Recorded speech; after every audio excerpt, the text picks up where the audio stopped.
country. So give a round of applause for yourselves for coming in. Yeah. Let's get right into it. Our first speaker is Eric Allen. Eric is the president of Listener. Eric has over 20 years of experience as a serial entrepreneur, doing both corporate spin-outs and traditional venture startups. Prior to Listener, Eric was the senior vice president, GM of auto and music at Grace Note, which was recently acquired by Nielsen. And please welcome Eric Allen. All right. Eric, just want to say thanks for coming in, man. I know your schedule is super busy. Yeah. You got some good news. Yeah, and I have to apologize. I have the Las Vegas voice. We made an announcement yesterday at Money 2020 when we closed another round of funding, which brings our total funding to $23 million. We announced our largest financial service partner, Synchrony Financial, Bose, and a few others, Visa. So Rodney Williams and myself had a little bit of a celebration period. So again, I apologize if my voice isn't loud enough, but I'm trying to drink cranberry juice and whatever else to get over the hangover. Nice. So how does a kid from Berkeley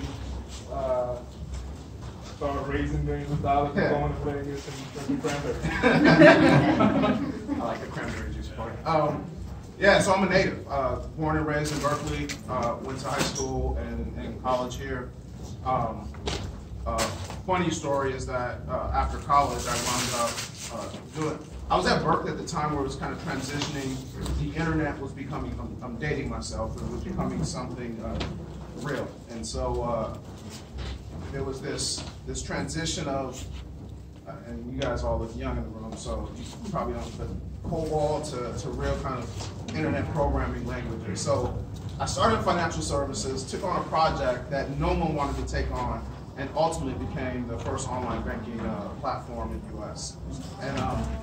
And at that time, local here, they just started having dedicated tech programs. And I was on that program, and a bunch of recruiters called me afterwards. And this company called Itochu, it's a Japanese conglomerate. So actually, it was the one company that I went to the interview almost like this. It's a traditional Japanese company. I had no interest in it. And come to find out, it was the largest company in annual revenues globally. And they were putting together a $200 million investment fund to build internet properties. And they wanted a CTO to head that up. I was 25. The irony was, they couldn't explain the opportunity, but they were saying, we're doing something new in Japan, in the internet. I said, sure, I'm 24, 25, never been to Japan, sign me up.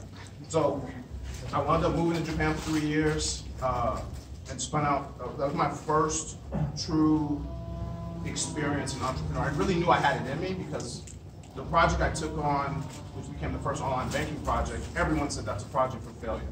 And at that time, the Valley was very risk adverse. Everyone looks at the Valley now talking about failure is common, but you had a lot of old engineers that didn't want to take on new projects for fear of failure, and that stunts your corporate growth. I was naive and dumb, and I said, sure, I'll take it on. And same thing with this Japan opportunity. No one in Japan wanted to take on the opportunity because it was, if you stand out and fail, you effectively eliminated your path for growth. So anyway, I went to Japan, did 2 corporate spin-outs. One of them was the first and only IPO on the Japan market. I think today it's still the only company that's ever done a dual IPO same day. And that started taking me around the world, and that started to get me into the venture community. Matter of fact, after those 2 spin-outs, they had a $180 million LP fund, and they asked me to manage. And I thought, here's another one. Here's another project. I've never done any venture work, but I'm passionate and motivated by working with entrepreneurs, and it was the worst job I've ever taken. Because I knew I was an operator. I mean, I realized that was 30, after doing 2 corporate spin-outs, I was the worst investor there was. I would go into investor meetings or entrepreneur meetings, and I started drafting product plans and writing out their roadmaps and their expansion plan. And everyone said, yeah. And I'm like, man, I've never had like, I've been in these strategy meetings, everyone's agreeing with me. So I was writing the check. No, I didn't realize that. And I had some awful plans, some awful ideas. And I'm like, no, like, let's debate. And I realized when you're the guy writing the check, no one's gonna really say no. And I said, I need to get back to being an operator. Let's talk about the time in Japan and what, I'm sure that must have been a culture shock. Yeah, so you talk about being a minority. It was literally, you're either Japanese or you are not. And obviously I was in the not category. There was actually a few folks from different countries, ethnic backgrounds, whatnot. And everyone tried to assimilate themselves to being Japanese. And I was the one dude that said, I was just gonna be me, for good or bad. And so, but it was, they wanted the entrepreneur spirit. They wanted to find someone from the Valley who was willing to take chances, to try to start businesses, to try to, just willing to take a chance. And what I realized when you take that chance is that passion. They would always talk about passion. And I was like, I'm not an overly passionate guy. I'm not hugging people, or I didn't understand what they were saying, but it was a different work ethic.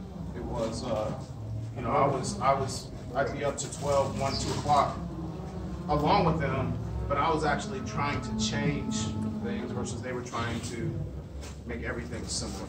But it opened my eyes. It really opened my eyes to realize, one, startup community is broad, it's global. There's no race, gender, face, age. I work with people who grew up from all different countries and backgrounds and all different just experience. And the companies that were successful, we could find that common passion about the product or the vision or the company. And those differences, I didn't speak Japanese. 99% of my staff were Japanese. But we can get on a whiteboard and map out what the next 3, 6, 12 months should look like.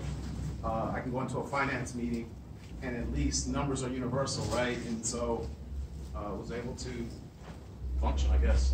That's awesome. So we have founders in here from all over the world, all over the states as well. And, you know, being able to run a business in different ecosystems outside of Silicon Valley. Because I mean, you're from Berkeley. You know what it's like here. Everybody feels like you have to be here.